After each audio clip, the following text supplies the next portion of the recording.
Beneath Cappadocia's fairy chimneys lies a secret most travelers never expect. Derinkuyu is not a cave. It is an underground city carved for roughly 20,000 people. From the surface, the land looks soft and dreamlike. Soft volcanic tuff rises into cones and valleys.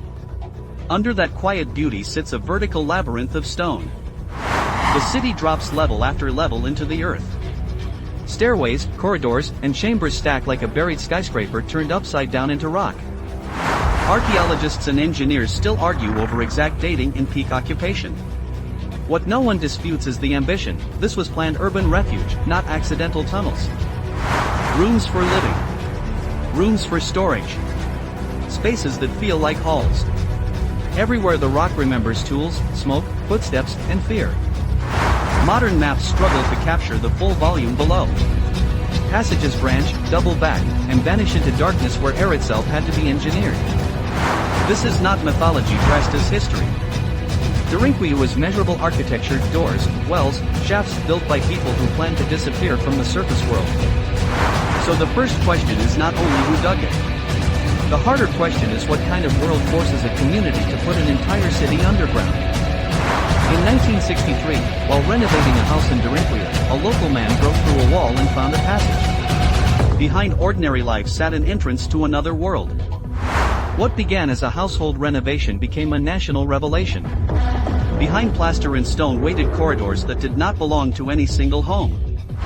Exploration revealed level after level, commonly described as around 12, descending on the order of 60 meters. Depth turned rumor into evidence. Each floor opened new rooms, storage niches, living spaces, work areas, and passages that seemed designed for controlled movement under pressure. Ventilation shafts pierced the complex like lungs of stone, feeding air into chambers far from daylight. Without them, thousands would have suffocated. Rolling stone doors, some weighing tons, could seal corridors from the inside. A few turns of rock became a fortress no cavalry could easily force. Churches carved into tuff, wine presses, stables, and wells appear in sequence. Survival required industry, not just hiding places. Water systems and storage rooms show that this was not a weekend shelter. It was infrastructure for prolonged isolation under siege conditions. Every discovery raised the same engineering shock. Someone calculated air, water, food, defense, and movement long before modern blueprints existed. Cappadocia's volcanic tuff is a paradox, soft enough to carve with hand tools, strong enough to hold multi-level chambers if cut with care. That geology made Derinkuyu possible. Harder rock would have defeated ancient labor. Softer soil would have collapsed under its own weight. Builders left pillars and thick walls where needed, and hollowed living space where the structure could tolerate emptiness. The city is a negotiation with gravity. Narrow choke points force single-file movement. In a fight, that geometry becomes a weapon. One defender can hold a tunnel that an army cannot flood. The circular stone doors roll into grooves and seal with brutal simplicity. Once closed from inside, the outside world becomes a rumor beyond rock. Ventilation is the quiet genius of the place. Vertical shafts equalize air across depths so a varied population can breathe without modern pumps. Wells and water access appear carefully placed so sealed levels still drain. Cut the water, and a refuge becomes a tool. They did not leave that to chance. Even livestock had carved spaces. Animals meant milk, meat, labor, and continuity. A city that plans for animals plans to outlast more than a single night of fear. Look long enough and Derinkuyu stops looking mysterious and starts looking ruthlessly practical. Every cut answers a problem of siege, air, water, food, defense, time. In the 7th and 8th centuries, waves of raids and wars swept across Anatolia. For surface villages, open fields became death traps and walls could fail overnight. Derinkuyu offered a different strategy: vanish. Families could withdraw into stone, seal doors, and wait while danger passed above their heads. Historians often connect such refuges with Christian communities under pressure, though occupation layers may span longer than any single crisis. The stone accepted many eras. Life below meant cramped corridors, shared air, and constant work. Safety was real, but comfort was never the point of an underground city. Imagine weeks underground, children sleeping in niches, animals restless in carved stables, adults listening for footsteps that never came through sealed rock. Sound behaves strangely in tunnels. A whisper travels. A scream returns. In that acoustic cage, discipline and silence could mean survival. Food stores and wine spaces suggest planned duration. This was not a panic scramble into a hole. It was a reversed disappearance. When the threat ended, survivors returned to daylight. The city remained silent, ready for the next time history tried to erase them from the surface. So Derinkuyu is not only architecture. It is a record of fear made permanent, fear converted into stone so a people could outlast invasion. Derinkuyu is not alone. Cappadocia holds a constellation of underground settlements, some possibly linked by long tunnels that researchers still debate. Cappadocia is often named in the same breath, another multi-level complex that suggests a regional system of refuge, not a one-off miracle. If connections existed at scale, isolated hideouts become strategy. Moving people and supplies below ground could outmaneuver surface armies. Even without continuous tunnels between every site, the pattern matters. Many communities invested enormous labor into invisibility across the plateau. Dating remains contested. Some features may be earlier, others expand under Byzantine pressure. Archaeology here is a conversation between rock and incomplete records. What is clear is intent. You do not carve 60 meters of city for decoration. You carve it because the surface world repeatedly becomes unsafe. Tour guides now walk routes once used for survival. Helmets and lamps replace panic, but the geometry still compresses the body and the mind.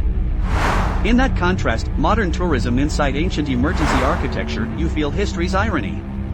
A city designed to be unseen is now impossible to ignore. Derinkuyu becomes a chapter in a wider underground civilization story, less fantasy metropolis, more emergency urbanism written in volcanic stone. Exact peak population is still debated. 20,000 is a powerful figure, useful for scale, yet the true number may shift as surveys improve. Full maps remain incomplete. Collapses, sealed branches, and private property above ground still hide sections from complete documentation. Who first began the deepest levels? Some scholars push earlier phases, others emphasize later expansions under crisis. The rock keeps multiple timelines at once. Were the largest halls always for people, or sometimes for storage, ritual, and command? Function can change as centuries rewrite the same chambers. How often was the city fully occupied? Continuous habitation is different from intermittent refuge. Evidence supports use, but rhythm is harder to prove. And how many times did the doors roll shut for real? History records invasions, archaeology records infrastructure. The moments of terror leave fewer clean inscriptions. These open questions are not failures of the site. They are invitations. Derinkuyu refuses a single neat story, which is why it keeps pulling attention. For a channel that tracks vanished empires and hidden systems, that ambiguity is the point. Certainty would make it smaller. Mystery keeps it alive. Later centuries saw parts of the complex sealed or forgotten until modern rediscovery forced the world to look down, not only at the fairy chimneys above. Today Derinkuyu stands as proof that ancient societies could engineer air, water, and defense at urban scale without steel frames or electric pumps. It also stands as a warning about the cost of safety. To live free of the surface, a people accepted darkness, confinement, and endless labor in stone. Walk the corridors and you feel both brilliance and claustrophobia. Genius is not always beautiful. Sometimes it is simply what survival demanded. Compared with lost cities erased by fire or flood, Derinkuyu survives because rock protected it. The medium of survival became the archive of memory. That is why this place still disturbs the modern mind. We expect ruins above ground. We are less prepared for a complete city waiting under ordinary soil. If 20,000 people could disappear into volcanic tuff, what else has history buried on purpose, and what else still waits beneath places we think we know? Derinkuyu does not give a final answer. It leaves a deeper question: when the world above becomes impossible, how far will people go to remain human below? Travelers come for hot air balloons and fairy chimneys. Few realize that under the tourist postcard sits one of the most ambitious underground urban projects in the ancient world. If you imagine a modern apartment tower, then bury it, invert it, and carve every floor by hand into volcanic rock, you begin to understand the strangeness of Derinkuyu's design. The deeper you go, the more deliberate the city feels. Nothing about the layout suggests random caves. It suggests logistics, hierarchy of access, and emergency control. Local memory already whispered about tunnels and hidden rooms, but modern science needs an opening you can measure. That opening arrived through an ordinary renovation. As excavators and officials pushed farther, the numbers became almost unbelievable: multiple floors, sealed doors, air shafts, and enough space for a population the size of a small town. Some doors could only be operated from inside.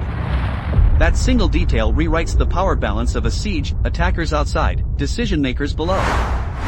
Sacred space underground is especially revealing. People did not only hide their bodies. They protected worship, continuity, and identity when the surface became hostile. Soft tuff can be shaped with bronze, iron, and patience.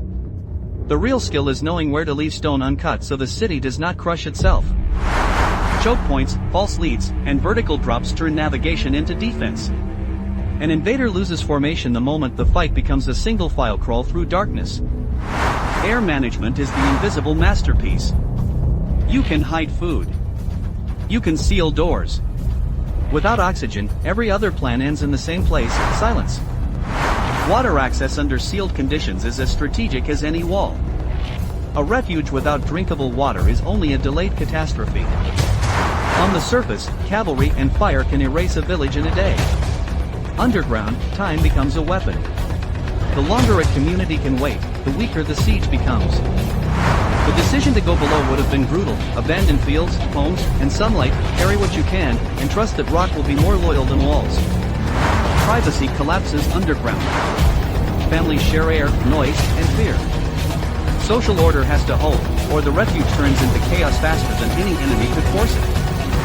Returning to daylight would have felt like rebirth and inventory at once: who survived, what burned, what could be rebuilt before the next raid. Zoom out from Derinkuyu and the region starts to look less like isolated miracles and more like a defensive landscape where invisibility was a shared strategy. Cappadocia and similar complexes suggest that underground living was not one community's eccentricity.